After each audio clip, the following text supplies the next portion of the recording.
একটি সবুজ গ্রামের পাশে থাকত রিফাত নামে এক দরিদ্র কিন্তু দয়ালু ছেলে।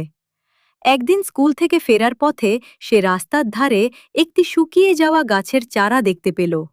সবাই সেটিকে উপেক্ষা করে চলে যাচ্ছিল। রিফাত চারাটি বাড়িতে নিয়ে এলো।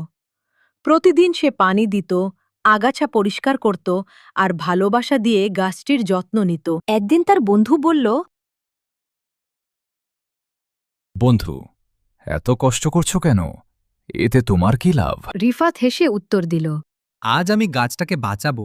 একদিন এই গাছই অনেক মানুষকে উপকার করবে। কয়েক বছর কেটে গেল। ছোট্ট চারাটি বড় হয়ে বিশাল আম গাছে পরিণত হল।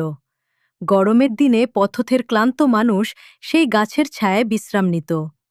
মৌসুমে গাছে অনেক আম ধরত, আর গ্রামের দরিদ্র পরিবারগুলো সেই আম খেয়ে আনন্দ পেত। একদিন গ্রামের প্রধান সবাইকে নিয়ে বললেন, এই গাছ শুধু ফলই দেয়নি, আমাদের শিখিয়েছে একটি ছোট ভালো কাজ কত বড় পরিবর্তন আনতে পারে। সবাই রিফাতের প্রশংসা করল।